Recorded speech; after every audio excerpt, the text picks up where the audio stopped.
প্রশংসা তারিফ ও গুণগান আল্লাহ রাব্বুল আলামিনের দরবারে, যার মহা অনুগ্রহ মহা অনুকম্পায় পরম দয়ায় পরম মমতায় আজকে আমরা এই জুমায় উপস্থিত হতে পেরেছি। আলহামদুলিল্লাহ। দরুদ ও সালাম বর্ষিত হোক বিশ্ব মানবতার মুক্তির দূত বিশ্বনবী রহমাতাল লিল আলামিন হযরত মুহাম্মদ সাল্লাল্লাহু আলাইহি ওয়াসাল্লামের প্রতি। আল্লাহুম্মা সাল্লি আলা আল্লাহুম্মা বারিক আলাই। সম্মানিত মসজিদের মুসাল্লিবৃন্দ, আজকে পহেলা রবিউল আউয়াল, রবিউল আউয়াল মাসের 1 তারিখ। রবিউল আউয়াল মাস যখন আসে তখন শুধু বাংলাদেশ নয়, সারা বিশ্বের মধ্যে আশিকে রসুলদের পরিচয় পাওয়া যায়। আবার নবীর ভালোবাসার দাবিদার অনেক লোককে পাওয়া যায়। আজকের জুমায় খুব সংক্ষিপ্ত পরিসরে, খুব সংক্ষিপ্তভাবে এই যে স্বল্প সময় আমরা কিছু বিষয় উপলব্ধি করার চেষ্টা করব। রাসূলুল্লাহ সাল্লাল্লাহু আলাইহি ওয়াসাল্লামের পুরো জিন্দেগিটা, অর্থাৎ পুরো সিরাত হলো একটা সমুদ্রের মতো। কিসের মতো? একটা সমুদ্রের মতো। আমি যদি আজকের এই আধা ঘন্টায় এই সমুদ্রে নামতে চাই, তাহলে সমুদ্রের সামান্য পরিমাণ পানির ফোঁটাও আপনাদের উপলব্ধি করাতে পারবো না। এরপরেও বোকার মতো কিছু উপলব্ধি করার চেষ্টা করি, কারণ পুরো 63 বছরের জীবনকে 63 মিনিটও না, মাত্র 30 মিনিটে ক্যাপচার করা কি সম্ভব? সিরাত মানে পুরো জিন্দেগিটা। রাসূলুল্লাহ সাল্লাল্লাহু আলাইহি সাল্লামের শুধুমাত্র নবুয়তি জীবনের অংশটুকু মুমিনদের জন্য আদর্শিক নয়, বরং নবুয়তি জীবনের পূর্ব এবং পরবর্তী সময়, অর্থাৎ জন্মলগ্ন থেকে মৃত্যু অবধি পর্যন্ত রাসূলুল্লাহ সাল্লাল্লাহু আলাইহি ওয়াসাল্লাম যেভাবে প্রতিটি ঘন্টা, প্রতিটি মিনিট, প্রতিটি সেকেন্ড অতিবাহিত করেছে, পুরোটাই মুমিনদের জন্য অনুসরণীয়। এ কথা আমরা বলিনি, আল্লাহ তাআলা নিজেই কোরআনুল কারীমের মধ্যে কোট করে দিয়েছেন। সূরা আহজাব এই সূরার 21 নম্বর আয়াতে আল্লাহ তাআলা বলছেন, লাকাদ কানা লাকুম ফি রাসূলিল্লাহি উসওয়াতুন হাসানা। তোমাদের জন্য সর্বোত্তম আদর্শ, সর্বশ্রেষ্ঠ আদর্শ, আদর্শের সবচাইতে উত্তম নমুনা রাসূলুল্লাহ সাল্লাল্লাহু আলাইহি ওয়াসাল্লামের মধ্যেই রয়েছে। সুবহানাল্লাহ। এজন্য আমরা বলি না, আজকে আমরা সবাই ইন্টারনেট ব্যবহার করি, মোবাইল ফোন ব্যবহার করি, করি না? গুগলের সার্চ ইঞ্জিনে চলে যান, সার্চ অপশনে চলে যান, গিয়ে লেখেন পৃথিবীর শ্রেষ্ঠ মানুষকে। শুরুতেই বলে রাখছি, এই গুগলের আবিষ্কারক কিন্তু কোনো মুসলিম নয়, ইহুদি খ্রিস্টানরা আবিষ্কার করেছে। অথচ ওখানে সার্চ দিলে ঈসা ক্রাইস্টের নাম আসবে না, মুজাসের নাম আসবে না, আবার মূসা আলাইহিস সালামের নাম আসবে না, আব্রাহামের নাম আসবে না, ইব্রাহিম আলাইহিস সালামের নাম আসবে না, অ্যাডামের নাম আসবে না। আসবে কার নাম? হযরত মুহাম্মদ সাল্লাল্লাহু আলাইহি ওয়াসাল্লামের নাম। সুবহানাল্লাহ। প্রিয় ভাই, এজন্য আমরা নই। ব্রিটেন একটা ইহুদিবাদী একটা রাষ্ট্র, খ্রিস্টানদের একটা রাষ্ট্র। তাদের জাদুঘরের মূল ফলকে সুন্দর করে লেখা আছে, as a father, as a teacher, as a law giver, as a law maker, Muhammad is the superman in the world. সুবহানাল্লাহ সাল্লাল্লাহু আলাইহি ওয়াসাল্লাম। আল্লাহ তাআলা কি এক অনুপম আদর্শ আমাদের জন্য দিয়েছে, যাকে আমরা যদি পৃথিবীর কোনো অভিবাদন দিয়ে বিশেষিত করতে চাই, কোনো গুণ দিয়ে, কোনো সিফাত দিয়ে, কোনো অ্যাডজেক্টিভ দিয়ে তাকে যদি আমরা একেবারে ফ্রেমে বেঁধে রাখতে চাই, তাহলে পৃথিবীর এমন কোনো ভালো অভিবাদন নাই, কোনো অ্যাডজেক্টিভ নাই, ভালো কোনো গুণ নাই, ভালো কোনো সিফাত নেই যা দ্বারা রাসূলুল্লাহ সাল্লাল্লাহু আলাইহি সাল্লামকে আবদ্ধ করা যাবে না। একজন ভালো বাবা, একজন ভালো নেতা, একজন ভালো সমাজ সংস্কারক, একজন আদর্শিত মানুষ, বিশ্বাসী মানুষ, এটা আমরা বলিনি। যারা রাসূলুল্লাহ সাল্লাল্লাহু আলাইহি সাল্লামকে অস্বীকার করত, রাসূলুল্লাহ সাল্লাল্লাহু আলাইহি সাল্লামকে গালিগালাজ করত, রাসূলুল্লাহ সাল্লাল্লাহু আলাইহি সাল্লাম তাওহীদের দাওয়াত দেওয়ার কারণে যারা রাসূলুল্লাহ সাল্লাল্লাহু আলাইহি সাল্লামের ওপর উটের ভুঁড়ি চাপিয়ে দিত, যারা পাথর নিক্ষেপ করেছিল, যারা আঘাত করেছিল, যারা মেরেছিল, যারা সমাজ থেকে বিতাড়িত করে দিয়েছিল, যারা ৩ বছর কারাগারে আবদ্ধ করে রেখেছিল, তারাও রাসূলুল্লাহ সাল্লাল্লাহু আলাইহি সাল্লামকে আল আমিন এবং আস-সাদিক বলেছিলেন। সুবহানাল্লাহ! কি এক মহা মানুষ, কি এক মহামানব! প্রিয় ভাই, আজকে যে সমাজে দাঁড়িয়ে কথা বলছি, আমরা জাহালিয়াতের মধ্যে আছি। জাহালিয়াত থেকে পিছিয়ে নেই। আজকে 1 মাস আগের চিত্র, মানুষ বুকের সামনে যখন গুলিবদ্ধ হয়েছিল, বুকের মধ্যে গুলিবদ্ধ হয়েছিল, তখন পৃথিবীর কোনো আইন ছিল না কেন গুলি করেছো এই কথা জিজ্ঞাসা করা। অথচ মুসলিমদের কান্ট্রি, তাই না? কেউ একটা মানুষ ছিল না সৎ সাহস নিয়ে বলবে কেন ওকে গুলি করা হলো। এটাই ছিল না? এইরকম পরিস্থিতি আজকে শুধু না, আরবের জাহালিয়াতের সময়ও ছিল। কেউ যদি কাউকে হত্যা করে দিত, তাহলে ওই মানুষটাকে, ওই হত্যাকারীকে জিজ্ঞাসা করার এমন কেউ ছিল না কেন তুমি ওই লোকটাকে হত্যা করলে। কেউ যদি কোনো অসহায় দরিদ্র কিংবা গোলামকে যদি কষ্ট দিত, যন্ত্রণা দিত, তাহলে কাউরও বলার কিছুই ছিল না, সেও তো একজন মানুষ, কেন তার উপর নির্যাতন চালাচ্ছ। এই সময়টাকে, এই সমাজটাকে সংস্কার করার জন্য আল্লাহ তাআলা একজন মহামানবকে পাঠিয়েছিলেন। তিনি হচ্ছেন হযরতে মুহাম্মদ সাল্লাল্লাহু আলাইহি ওয়াসাল্লাম। প্রিয় ভাই, আজকের দিনে, আজকের যুগে এই মহামানব আর নেই। আছেন কি আমাদের মাঝে? কিন্তু তার রেখে যাওয়া আদর্শ, তার রেখে যাওয়া কথা, তার রেখে যাওয়া অভিব্যক্তি আমাদের মধ্যে আছে, আছে না? অসংখ্য হাদিসের গ্রন্থ রয়েছে, বুখারী, মুসলিম, আবু দাউদ, ইবনে মাজাহ, বাইহাকি, ইবনে হিব্বান, রিয়াজুস সালিহিন, বুলুগুল মারাম, এরকম অসংখ্য গ্রন্থ রয়েছে, যেগুলো থেকে আমরা রাসূলুল্লাহ সাল্লাল্লাহু আলাইহি সাল্লামের আদর্শ পেতে পারি।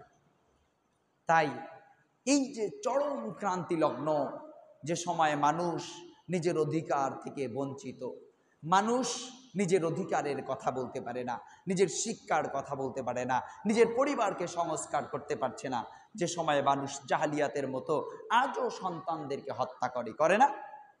মাতৃগর্ভের সন্তান যদি কন্যা হয়, আজও জাহালিয়াতের মতো অসংখ্য বাবা মেয়েকে হত্যা করে কি করে না?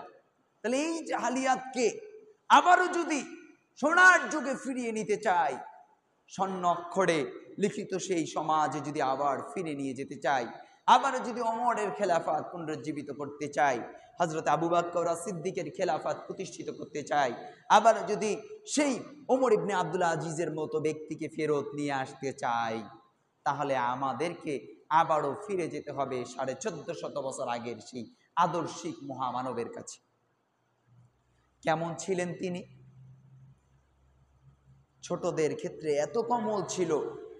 রাসূলুল্লাহ সাল্লাল্লাহু আলাইহি সাল্লামের কিছু ঘটনা বলি, তাহলে বুঝতে পারবেন কেমন ছিলেন সেই মহামানব। রাসূলুল্লাহ সাল্লাল্লাহু আলাইহি সাল্লামের একজন খাদেম ছিলেন। খাদেমের নাম কি?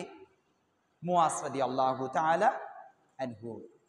হযরতে মুআজ রাদিয়াল্লাহু আনহু খুব ছোট্ট মানুষ। রাসূলুল্লাহ সাল্লাল্লাহু আলাইহি সাল্লাম মুআজকে বললেন, মুআজ, আমার একটু বাজারে ছোট কিছু জিনিসের প্রয়োজন রয়েছে, তুমি একটু কষ্ট করে বাজারে যাও, এই জিনিসগুলো নিয়ে আস। ছোট মানুষ, স্বভাবজাত বৈশিষ্ট্য, কোনো কাজের নির্দেশ দিলে ভুলে যায়, হযরতে মুআজ রাদিয়াল্লাহু আনহু তাই করলেন। বাজার যেতে যেতে পথিমধ্যে দেখলেন কিছু বালক খেলাধুলা করছে। মুআজ রাদিয়াল্লাহু আনহু ওই ছেলেদের দলে গিয়ে সুন্দরভাবে দাঁড়িয়ে আছে, স্তব্ধতার সঙ্গে খেলা দেখছে। 1 ঘন্টা 2 ঘন্টা অতিক্রম হয়ে গিয়েছে। রাসূলুল্লাহ সাল্লাল্লাহু আলাইহি সাল্লাম একটু চিন্তিত হলেন। ছোট ছেলেটাকে বাজারে পাঠালাম, না জানি কি হয়েছে, যাই তো দেখে আসি। রাসূলুল্লাহ সাল্লাল্লাহু আলাইহি সাল্লাম এবার নিজেই বাজারের দিকে যাচ্ছে। পথিমধ্যে দেখছেন হযরতে মুআজ রাদিয়াল্লাহু তাআলা আনহু দাঁড়িয়ে আছেন। কোথায় দাঁড়িয়ে আছেন? শিশুদের দলে খেলা দেখছে। আমরা হলে কি করতাম? এটা ভিন্ন কথা। আগে রাসূলুল্লাহর আদর্শ দেখাচ্ছি। আল্লাহ রাসূল সাল্লাল্লাহু আলাইহি সাল্লাম পিছনে দাঁড়িয়ে গেলেন, কোনো শব্দ করলেন না, একটু টাচও করলেন না, স্তব্ধতার সঙ্গে দাঁড়িয়ে গেলেন। মুআজ খেলা দেখছে, আল্লাহ রাসূলও দেখছেন। মুআজ রাদিয়াল্লাহু আনহুর হুঁশ ফিরল। আরে আমাকে তো রাসূলুল্লাহ সাল্লাল্লাহু আলাইহি সাল্লাম বাজারে পাঠিয়েছেন রাসূলুল্লাহর নিত্য প্রয়োজনীয় কিছু জিনিসের জন্য, আমি এখানে কেন দাঁড়িয়ে আছি? সুবহানাল্লাহ। পিছনে ফিরেই দেখছেন আল্লাহ রাসূল নিজেই দাঁড়িয়ে আছে। একটু ভয় পেলেন, রাসূলুল্লাহ সাল্লাল্লাহু আলাইহি সাল্লাম যদি কিছু বলেন। আল্লাহ রাসূল কিছুই বললেন না, বরং আল্লাহ রাসূল সাল্লাল্লাহু আলাইহি সাল্লাম বললেন, খেলা দেখছিলে, দেখো। সুবহানাল্লাহ, কি এক মহামানব! প্রিয় ভাই, শুধু কি বাচ্চাদের ক্ষেত্রে এমন? ইতিহাসের দিকে যদি তাকান, ইবনে হিশামের মধ্যে এসেছে, সিরাত ইবনে হিশামের মধ্যে, যে রাসূলুল্লাহ সাল্লাল্লাহু আলাইহি সাল্লাম যদি রাস্তা দিয়ে যেত, ইহুদিদের সন্তানরা পর্যন্ত আনন্দে খুশি হয়ে যেত যে রাসূলুল্লাহ সাল্লাল্লাহু আলাইহি সাল্লাম যাচ্ছে। সুবহানাল্লাহ। তাহলে মানুষ কত কমল হলে, কত উদার হলে অন্য মতাদর্শের বাচ্চারা পর্যন্ত তাকে দেখে খুশি হয়, আনন্দ পায়। প্রিয় ভাই, স্ত্রীদের ক্ষেত্রে কেমন ছিলেন? খুবই দুর্বিষহ একটা ঘটনা। আমাদের জন্য পরিস্থিতি আরো খারাপ যদি আমাদের পরিবারে এরকম ঘটনা হয়। একবার সাহাবীরা রাসূলুল্লাহ সাল্লাল্লাহু আলাইহি সাল্লামের ঘরে এসেছেন। আল্লাহ রাসূল সাল্লাল্লাহু আলাইহি সাল্লামের ঘরে এসেছেন। এখন আল্লাহ রাসূলের তো অনেক স্ত্রী, গিয়েছেন ছোট স্ত্রীর ঘরে, অর্থাৎ উম্মাহাতুল মুমিন আয়েশা বিনতে আবু বকর সিদ্দিক রাদিয়াল্লাহু আনহার ঘরে। আল্লাহ রাসূল সাল্লাল্লাহু আলাইহি সাল্লাম সাহাবীদেরকে নিয়ে খেতে বসেছেন। এমন সময় মা আয়েশার ঘরে খাবার নেই, কিন্তু খাবারটা নিয়ে এসেছেন আরেক স্ত্রীর ঘর থেকে। কিন্তু স্বভাবজাত বৈশিষ্ট্য, মেয়েরা একটু হিংসুক টাইপের হয়। মা আয়েশা বললেন, আমি তো খাবারের ব্যবস্থা করতে পারতাম, ওই ঘর থেকে কেন আনতে হবে? তাই তিনি রাগের মাথায় খাবারের বাটিটা ছুঁড়ে মারলেন। আমরা হলে কি করতাম? মেহমান রেখে আগে তাকে শাসন করা জরুরি, তাই না? কিন্তু আল্লাহ রাসূল সাল্লাল্লাহু আলাইহি সাল্লাম তা করলেন না।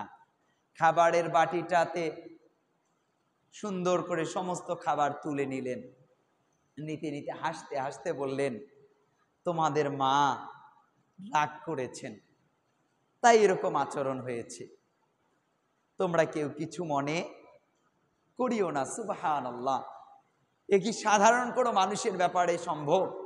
প্রিয় ভাই, আমাদের জীবনে অনেক আদর্শ আছে, অনেক মডেল আছে না?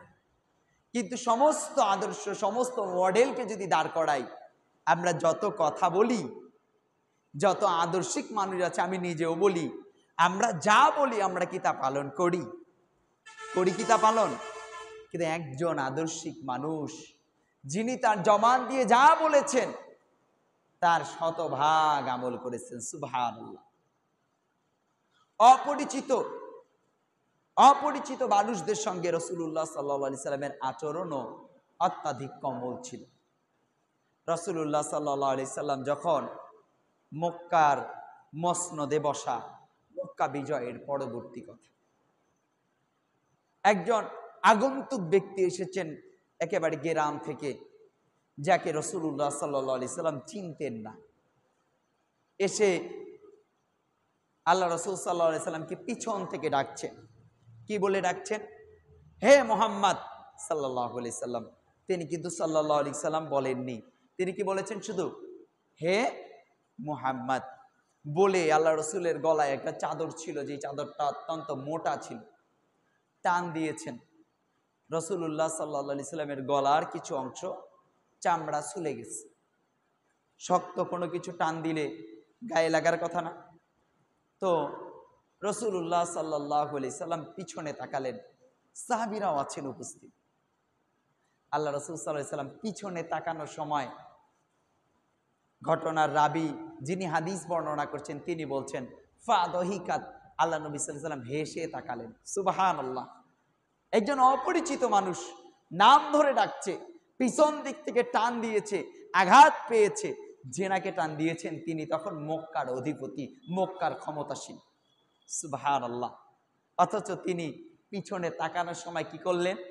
মুস্কি হাসি দিলেন, দিয়ে বললেন, কি চাও? বললেন, আমি আপনার কাছে কিছু সাহায্য চাই। সুবহানাল্লাহ। আল্লাহ রসুল সাল্লাল্লাহু আলাইহি সাল্লাম তাকে সাহায্য করলেন। এমন একজন রসুল আমরা পেয়েছি। অথচ ওই ব্যক্তি তো হে মুহাম্মদ বলেছে, ইয়া মুহাম্মদ বলেছে সাল্লাল্লাহু আলাইহি সাল্লাম। অথচ আল্লাহ তাআলা কোরআনে অনেক নবীর নাম নিয়েছে। কতজন নবীর নাম নিয়েছে? কতজন নবীর নাম নিয়েছে? 25 জন নবীর নাম নিয়েছে। কতজন? 25 জন। আমি কিন্তু মাঝে মধ্যে জিজ্ঞাসা করি, কারণ ইসলাম সম্পর্কে আমাদের নলেজ বৃদ্ধি করা উচিত। আজকে সারা দেশে খুতবা হয়, মানুষ খুতবা শুনে চলে যায়, কিন্তু ইসলাম সম্পর্কে জানে না। এই মসজিদেও অনেক মুসাল্লি আছে যারা শরৎচন্দ্র চট্টোপাধ্যায়ের জীবনী জানে, ক্ষমতাসীনদের জীবনী জানে, নেতাদের জীবনী জানে, কিন্তু রসুলুল্লাহ সাল্লাল্লাহু আলাইহি সাল্লামের জীবনী জানে না। পোড়া কপা। প্রিয় ভাই, আল্লাহ রসুল সাল্লাল্লাহু আলাইহি সাল্লামের নাম ছাড়া আরো 24 জন নবীর নাম আল্লাহ তাআলা কুরআনে বলেছেন, কিন্তু আল্লাহ তাআলা কাউরো ব্যাপারে নবী বলেননি, রাসূল বলেননি। মানে ইয়া আইয়ুহান নবী, ইয়া আইয়ুহার রাসূল এইভাবে বলেননি। প্রত্যেককে বলেছে ইয়া আদম, ইয়া নূহ, ইয়া ঈসা, ইয়া মূসা, ইয়া ইব্রাহিম।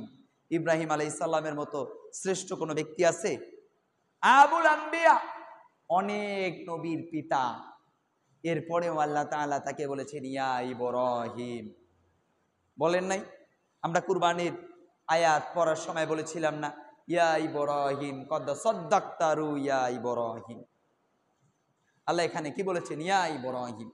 কিন্তু আল্লাহ রাসূল সাল্লাল্লাহু আলাইহি সাল্লামের ব্যাপারে বলেননি ইয়া মুহাম্মদ। সুবহানাল্লাহ। কি বলেছেন? ইয়া আইয়ুহার রাসূল, হে সম্মানিত রাসূল। ইয়া আইয়ুহান নবী, হে সম্মানিত নবী। সুবহানাল্লাহ। অথবা বলেছেন ইয়া আইয়ুহাল মুজাম্মিল, ইয়া আইয়ুহাল মুদাসসির। সুবহানাল্লাহ। এমন একজন নবী আমরা পেয়েছি। প্রিয় ভাই, তিনি কেমন আদর্শিক মানুষ ছিলেন, এটা যদি পুরো দিন বর্ণনা করি শেষ করা সম্ভব নয়। আমরা বিগত সময়, খণ্ডকালীন সময়, বিভিন্ন সময় রাসূলুল্লাহ সাল্লাল্লাহু আলাইহি সাল্লামের বিভিন্ন সিফাতের কথা আমরা বলেছি না? প্রতি জুমায় আলহামদুলিল্লাহ বাংলাদেশের অন্য কোনো মসজিদে না হলেও এই মসজিদে যতদিন আমি খুতবা দিয়েছি প্রতিদিন কিঞ্চিৎ হলেও রাসূলুল্লাহ সাল্লাল্লাহু আলাইহি সাল্লামের জীবনের কিছু না কিছু বলেছি। তো আমরা আজকে বুঝার চেষ্টা করব এই পরিস্থিতিতে, চলমান পরিস্থিতিতে কিভাবে মানুষ রাসূলুল্লাহ সাল্লাল্লাহু আলাইহি সাল্লামকে অবজ্ঞা করছে। অবজ্ঞার কিছু ধারাও বাংলাদেশে কায়েম আছে। শুধু বাংলাদেশে না, সারা ভারত উপমহাদেশ সহ সারা বিশ্বে নানান ধরনের মানুষ আছে যারা আল্লাহ রসুলকে বিশ্বাসের পাশাপাশি আল্লাহ রসুলকে অস্বীকারও করে। এই ধরনের মানুষ সর্বমোট 4 ভাগে বিভক্ত। কয় ভাগে বিভক্ত? কয় ভাগে বিভক্ত? আমরা যেন কখনো তাদের অন্তর্ভুক্ত না হই। এবং কিভাবে রাসূলুল্লাহ সাল্লাল্লাহু আলাইহি সাল্লামের অন্তর্ভুক্ত হতে পারবো এটা আমরা শেষ পর্যায়ে বলবো ইনশাআল্লাহ। প্রিয় ভাই, প্রথম গ্রুপ হচ্ছে, একদল লোক হচ্ছে যারা আল্লাহ রাসূল সাল্লাল্লাহু আলাইহি সাল্লামকে নবী বলে স্বীকার করে না, বরং মনে করে যে আল্লাহ তাআলা তাকে নবুয়তই দেয়নি, কিন্তু জিবরিল আমিন ভুলেই তার কাছে এসে তাকে নবুয়ত দিয়ে দিয়েছে। এই দল লোক কারা? শিয়ারা। কারা? শিয়া। যারা মনে করে যে আল্লাহ নবী সাল্লাল্লাহু আলাইহি সাল্লাম শেষ নবী নয়, শেষ নবী হচ্ছে হজরতে আলী রাদিয়াল্লাহু আনহু। নাউজুবিল্লাহ। তারা বলে যে ভুলেই জিবরিল মুহাম্মদ সাল্লাল্লাহু আলাইহি সাল্লামের কাছে এসেছে। তাই শিয়াদের প্রতি কোনো মুসলিমের কোনো বিন্দু পরিমাণ ভালোবাসা থাকা উচিত নয়। উচিত কি? আর একদল লোক আছে আমাদের পাশেই বসবাস করে, আমাদের সঙ্গেই চলাফেরা করে, তারা মনে করে আল্লাহ রসুল নবী, কিন্তু আল্লাহ রসুল সাল্লাল্লাহু আলাইহি সাল্লাম শেষ নবী নয়, শেষ নবী আর একজন, তার নাম হচ্ছে গোলাম আহমদ কাদিয়ানী। আছে না দাবিদার এমন? কে আছে না? আমাদের সঙ্গে চলাফেরা করে, উঠা বসা করে, কিন্তু বলেন আল্লাহ রসুল সাল্লাল্লাহু আলাইহি সাল্লাম কি শেষ নবী, নাকি আল্লাহ নবীর পরে আরো কেউ নবী আসতে পারবে? আল্লাহ তাআলা নিজেই বলছেন, আমাদের কথা না। কার কথা? কার কথা? আল্লাহ তাআলার কথা। আল্লাহ তাআলা নিজেই বলছেন যে মা কানা মুহাম্মাদুন আবা আহাদিম মিন রিজালিকুম ওয়ালাকিন রাসূলুল্লাহ ওয়া খাতামান নবী। সুবহানাল্লাহ। আল্লাহ তাআলা বলছেন মুহাম্মদ তোমাদের মধ্যে কোন পুরুষের পিতা নন, বরং তিনি একজন রসূল এবং তিনি কি? ওয়া খাতামান নবী, শেষ নবী। সুবহানাল্লাহ। তার মানে আল্লাহ তাআলার কোরআনের এই আয়াত দ্বারা প্রমাণিত হয় যে রাসূলুল্লাহ সাল্লাল্লাহু আলাইহি সাল্লামের পরে আর কেউ নবুয়তের দাবি করার অধিকার রাখেন না।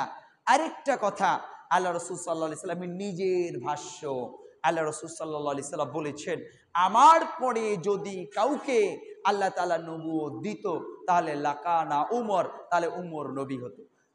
আল্লাহ তাআলা কি উমর রাদিয়াল্লাহু আনহুকে নবুয়ত প্রদান করেছিলেন? কি প্রদান করেছিলেন? আল্লাহ নবী নিজেই বলেছেন লা নবী বাদি, আমার পরে কোনো নবী নেই, তবে যদি কেউ হতো তাহলে লাকানা উমর, তাহলে উমর হতো। ওমর রাদিয়াল্লাহু আনহু যেহেতু নবুয়ত পায়নি, তার মানে আর কেউ নবুয়ত পাওয়ার দাবি রাখে না। কিন্তু হাদিস বানিয়েছে মানুষ, হাদিস, জাল হাদিস বানিয়েছে। শুধুমাত্র গোলাম আহমদ কাদিয়ানী যে নবী বলে দাবি করেছে এমনটা নয়, আরো 30 জনেরও অধিক ব্যক্তি নিজেকে নবী বলে দাবি করেছে। বুঝেছেন আমার কথা? কত জনেরও অধিক? কত জনেরও অধিক? 30 জনেরও অধিক, একটা জাল হাদিস দিয়ে। হাদিসটা কি? লা নবী বাদি, আমার পরে কোনো নবী নাই, এই পর্যন্ত অংশটা সহি। শেষের অংশটা দেখেন একটু, ইল্লা আইয়াশা আল্লাহ, যদি আল্লাহ চায়। দেখছেন মায়ের প্যাস? কথা কি অসুন্দর নাকি? আরে ভাই, আল্লাহ চাইলে কি না হয়? আল্লাহ চাইলে কিছু না হওয়ার সম্ভাবনা আছে? চমৎকার কথা, দেখছেন? কিন্তু কথা সুন্দর, কথা মিষ্টি, কিন্তু মাঝখানে মিষ্টি কথা দিয়ে কি খাওয়াইছে? বিষ খাওয়াইছে। কি খাওয়াইছে? বিষ খাওয়াইছে। এজন্য হক অত্যন্ত জটিল। হক পেতে গেলে কোরআন সুন্নাহর জ্ঞান থাকতে হবে। সময় অপেক্ষায় আছি না ইমাম মাহাদি আসবে, আসি না অপেক্ষায়? কে আসি না? কিন্তু ইমাম মাহাদিকে আসে নাই। অনেকের তো ইমাম মাহাদি চলে আসছে। পাকিস্তানে মোহাম্মদ, একজনের নাম হচ্ছে মোহাম্মদ কাসেম, মোহাম্মদ কাসেম নিজেকে ইমাম মাহাদি বলে দাবি করছে। আমাদের পার্শ্ববর্তী ভাইয়েরাও ওনাদের মাহাদিকে, ওনাদের গোলাম আহমদ কাদিয়ানীকে মাহাদি বলে দাবি করে, আছে না? আবার যারা ইহুদি আছে, যারা খ্রিস্টান আছে, ওনারাও আবার দাজ্জালকে নিজেদের মাসিহ মানে মাহাদি বলে দাবি করে। তাহলে মাহাদি তো অনেক, মাহাদি কত? অনেক। এ পর্যন্ত 30 জনেরও অধিক মাহাদিও বের হয়েছে। কি বের হয়েছে? মাহাদিও বের হয়েছে। তার মানে কোরআন সুন্নাহর নিখুঁত এবং নিগড় জ্ঞান থাকতে হবে। যদি না থাকি তাহলে কখন যে কোন দিক দিয়ে পথভ্রষ্ট হব। এবার তৃতীয় আর এক দল হচ্ছে যারা আশিকে রসুল বলে দাবি করে। এই যে শুরু হয়েছে 12ই রবি, এই যে রবিউল আউয়াল শুরু হয়েছে, 12ই রবিউল আউয়াল আসতে দেন শুধু মাঠে ময়দানে। আরে বাবা, সবুজ, একেবারে সবুজ কি বানাইছে? গম্বুজ বানাইছে, সবুজ টুপি, সবুজ জুব্বা, সবুজ আলখাল্লা, সবুজ গিলাফ, সবুজ ইদার পরে মাঠে ময়দানে বের হবে। আছে না? আছে না? সিরাতুন নবী মাহফিলের শেষ নাই। আমাদের অবস্থা কেমন জানেন? আমাদের অবস্থা হলো বোকা ছেলে কালুর মতো। আমার এক স্যার গল্প বলেছিল, গল্প বলতেছি এই উদ্দেশ্যে যে আমাদের বুঝটাকে ফ্রেশ করার জন্য। মা বলেছিল বোকা ছেলেকে বাজারে যেতে, বোকা ছেলে বলছে, মা আমি যদি বাজারে যাই তাহলে তা হারায় যাব। তো মা বোকা ছেলের হাতে একটা কালো সুতা বেঁধে দিছে। কি বেঁধে দিছে? কালো সুতা বা কালো কাপড় বেঁধে দিছে। এখন ছেলেকে বলছে, এই কাপড় যদি তোমার হাত থেকে খুলে যায় তাহলে তুমি মনে করবা তুমি হারাই গেছো। তুমি কি হইছো? হারাই গেছো। এখন বোকা ছেলে বাজারে যাওয়ার পর দেখে ঠিকই তার হাতে কালো কাপড়। কালো কাপড় কি নেই। এখন ও বাজারে বসে কান্নাকাটি করছে। লোকজন বলছে, কেন কাঁদো? কয়, আমার হাতের কালো তেনা, কালো সুতা তো নাই। তখন বলতে দেখতেছে যে পাশে আর একজনের হাতে ওইটা। তাই কান্নার ছলে সে বলতেছে, আমি তো আমি নই, আমি হলাম ওই। আমি যদি আমি হতাম আমার কালো তেনা কই। তা আজকে আমাদের অবস্থা এমন হয়েছে, আল্লাহ রসুলের কবরের যে গিলাফ, যে রওজার যে গিলাফ, এটার রং সবুজ, তাই আমরা মাথায় সবুজ টুপি দেই, গায়ে সবুজ পাঞ্জাবি দেই, সবুজ গম্বুজ বানাই, সবুজ কালারের আলখাল্লা পরি, আর দাবি করি আমি তো আমি নই, আমি হলাম ওই। আমি যদি আমি হতাম আমার সবুজ রং কই। আছে না? এই যে সবুজের দাবিদার অনেকেই বের হবে। প্রিয় ভাই, এগুলো দেখার মানে এটা নয় যে তারা রাসূলুল্লাহ সাল্লাল্লাহু আলাইহি সাল্লামের প্রেমিক, রাসূলুল্লাহ সাল্লাল্লাহু আলাইহি সাল্লামকে ভালোবাসে, আল্লাহকে ভালোবাসে, আল্লাহর দ্বীনকে ভালোবাসে। এবার মূল কথায় আসি, তাহলে কিভাবে আল্লাহকে পাবো, আল্লাহ রসুলকে পাবো কিভাবে? আমরা সিরাতাল মুস্তাকিমের মধ্যে থাকবো। দোয়া করা কি? একটু বুঝাই, আগে একটা প্রশ্ন করি। দোয়া করা কি? দোয়া করা ইবাদত, কিন্তু দোয়া করা কি ফরজ? দোয়া করা কি ফরজ? কিন্তু একটা দোয়া করা ফরজ আল্লাহ তাআলা করে দিয়েছেন। কোন দোয়া? কোন দোয়া? সূরা ফাতিহার মধ্যে বলি, ইহদিনাস সিরাতাল মুস্তাকিম। হে আল্লাহ, আপনি আমাদেরকে সহজ সঠিক সরল পথ দান করেন। এই দোয়া দিনে কতবার করি? কমপক্ষে 17 বার করি, তাই না? 5 ওয়াক্ত সালাত যারা পড়ি, 17 রাকাত সালাতে আমরা বলি না, ইহদিনাস সিরাতাল মুস্তাকিম, হে আল্লাহ আপনি আমাদেরকে সহজ সঠিক সরল পথ দান করেন। তো এই সহজ সঠিক সরল পথ পেতে গেলে কি করতে হবে? আল্লাহ তাআলা বলছেন, যেটা আমি খুতবার শুরুতে বলেছি। আল্লাহ তাআলা বলেছেন, কুল ইন কুনতুম তুহিব্বুনাল্লাহ, যদি তোমরা চাও আল্লাহ তাআলা তোমাদেরকে ভালোবাসুক, বা তোমরা আল্লাহ তাআলাকে ভালোবাসতে যদি চাও, তাহলে ফাত্তাবিউনি, কার অনুসরণ করো? কার অনুসরণ? রাসূলুল্লাহ সাল্লাল্লাহু আলাইহি সাল্লামের অনুসরণ করো। প্রিয় ভাই, রাসূলুল্লাহ সাল্লাল্লাহু আলাইহি সাল্লামের অনুসরণ আল্লাহ তাআলা করতে বলেছেন। রাসূলুল্লাহ সাল্লাল্লাহু আলাইহি সাল্লামের ভালোবাসা মানে এটা না যে আমি শুধু চিৎকার দিলাম, ইয়া রাসূলুল্লাহ আমি আপনাকে ভালোবাসি। এটার নাম কি ভালোবাসা? আমার জীবনে চলা ফিরায় আদব আখলাক তারবিয়া খুলুসিয়াত মুআমালাত সর্বক্ষেত্রে রাসূলুল্লাহ সাল্লাল্লাহু আলাইহি সাল্লামের অনুসরণ করা মানে রাসূলুল্লাহ সাল্লাল্লাহু আলাইহি সাল্লামকে ভালোবাসা। আর যদি ভালো না বাসতে পারেন এভাবে, তাহলে মুমিন হতে পারবেন না। দলিল, আল্লাহ রাসূল সাল্লাল্লাহু আলাইহি সাল্লাম সহিহ মুসলিম 15 নম্বর হাদিস, প্রথম খণ্ড, তাওহীদ পাবলিকেশনের হলে 17 নম্বর হাদিস, যদি ইসলামিক ফাউন্ডেশনের হয় তাহলে 16 নম্বর হাদিস। রাসূলুল্লাহ সাল্লাল্লাহু আলাইহি সাল্লাম বলেছেন যে তোমরা কেউ মুমিন হতে পারবে না, লা ইউমিনু আহাদুকুম হাত্তা আকুনা হাব্বা ইলাইহি মিন ওয়ালিদিহি আও ওয়ালাদিহি আন-নাসি আজমাইন, যতক্ষণ পর্যন্ত তোমাদের কাছে আমি রাসূলুল্লাহ সাল্লাল্লাহু আলাইহি সাল্লাম প্রিয় ব্যক্তি হতে না পারবো। কার চাইতে? তোমাদের সন্তানের চাইতে, তোমাদের বাবা মার চাইতে, এমনকি সারা পৃথিবীর সমস্ত মানুষের চাইতে, ততক্ষণ পর্যন্ত তোমরা কেউ মুমিন হতে পারবে না। আজকে রাসূল কি আমাদের চাইতে, আমাদের নেতার চাইতে প্রিয়? কি প্রিয়? রাসূলুল্লাহ সাল্লাল্লাহু আলাইহি সাল্লাম কি আমাদের প্রিয় ব্যক্তিদের চাইতে প্রিয়? যদি হতো তাহলে কোনো যুবকের মুখে আজকে দাড়ি না থাকা অবস্থায় কোনো যুবককে পাওয়া যেত না। কারণ দাড়ি কার সুন্নাহ? কার সুন্নাহ? এটা রাসূলুল্লাহ সাল্লাল্লাহু আলাইহি সাল্লামের সুন্নাহ। এই রবিউল আউয়ালেও যদি আপনি রাসূলুল্লাহ সাল্লাল্লাহু আলাইহি সাল্লামের প্রেমে মুগ্ধ হতে না পারেন, বিমোহিত হতে না পারেন, তাহলে আপনার ঈমান কোন জায়গায়, এটা আপনি নিজেকে প্রশ্ন করুন। আমি এমন একজন ব্যক্তির সম্পর্কে কথা বলছি যার ব্যাপারে আল্লাহ তাআলা কবরেও জিজ্ঞাসা করবেন। কি জিজ্ঞাসা করবেন? কি জিজ্ঞাসা করবেন? আমরা সবাই জানি মান নাবিয়ুকা জিজ্ঞাসা করবে, তাই না? কিন্তু ভুল। জিজ্ঞাসা করবে মান হাজার রাজুলু আল্লাযী বুয়ুসিকুম।